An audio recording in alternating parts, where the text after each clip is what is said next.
बदतमीज बहू। सभ्यता से भरपूर शास्त्री परिवार की इकलौती बेटी मोहिनी को बचपन में ही पढ़ाई के लिए विदेश भेज देते हैं, जहां से वो सालों बाद ग्रेजुएशन पूरी करके इंडिया वापस आती है, जो अब संस्कार, सभ्यता, संस्कृति जैसी चीजों से कोसों दूर होती है। एक सुबह मोहिनी शॉर्ट ड्रेस पहने, कानों में हेडफोन लगाए जोर जोर से इंग्लिश गाने गाती हुई घर में घूम रही होती है। सुबह सुबह भगवान का नाम लेते हैं, राक्षसों की तरह चिल्लाते नहीं। पॉप्स, आपको अच्छे गाने की बिल्कुल समझ नहीं है, सो ठीक है, चिल पिल।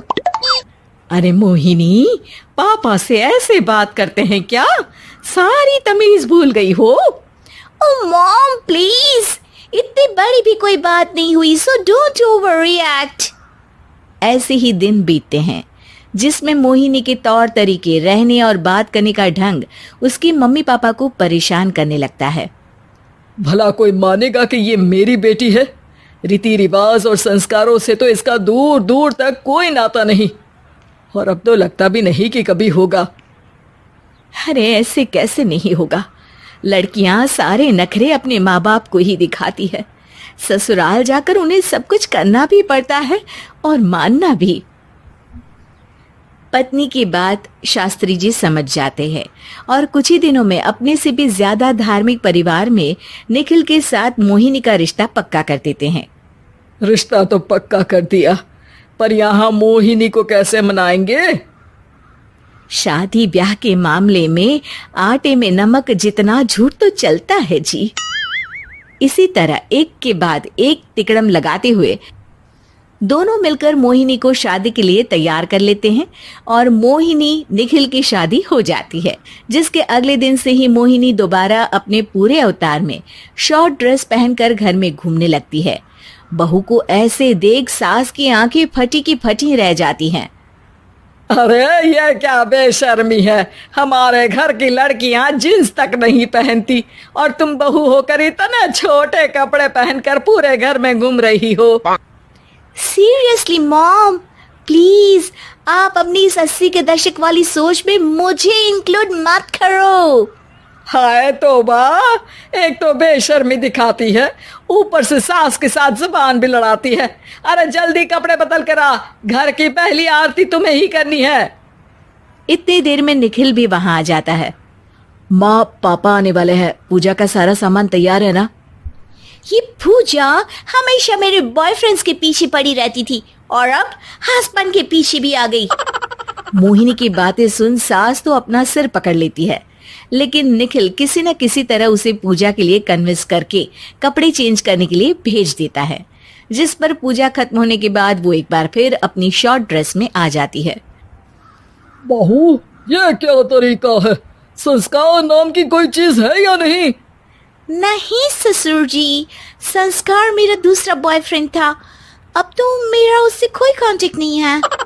मोहिनी का जवाब सुन के ससुर तो भगवान नाम जपते वहां से चले जाते हैं, लेकिन सास बहू के बीच कहासुनी फिर शुरू हो जाती है, जिसे इग्नोर करते हुए मोहिनी घर से बाहर चली जाती है और देर रात घर वापस आती है। मोहिनी, मैं जानता हूँ कि तुम विदेश में रही हो और तुम्हें वहीं की आदत है, पर यहाँ चीजें कुछ अलग है।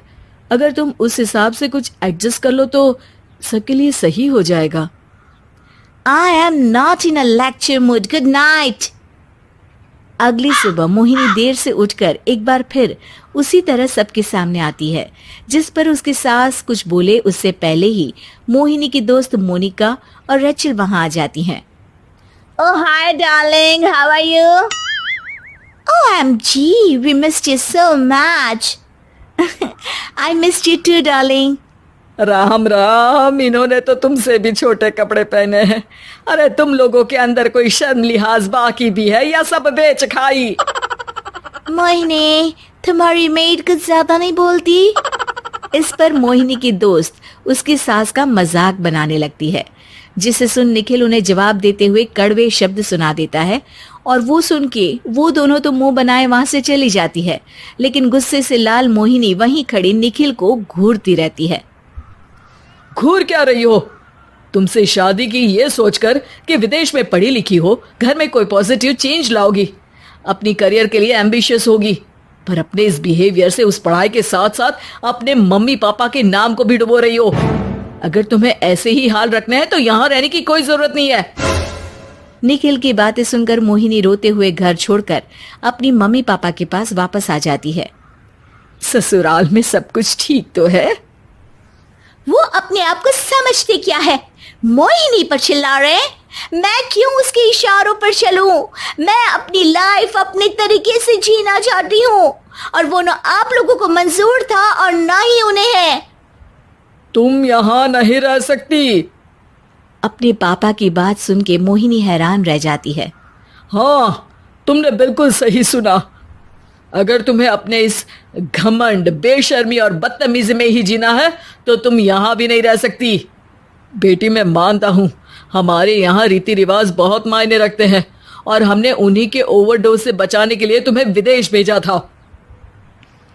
एक लड़की जो शादी करके घर और बच्चे संभालती है, उससे तुम अपने आप को ज्यादा समझ सको इसके लिए भेजा था। तुम उससे ज्यादा समझो और बनो, पर तुम तो किसी दूसरी ही ट्रेन में चढ़ गई बेटा।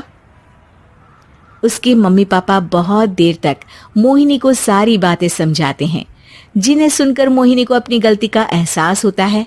वो जॉब ज्वाइन कर लेती है और ससुराल वापस आकर उन्हें मॉडर्न बनाती है और खुद भी कुछ रिवाज सीखते हुए खुशी से रहने लगती है।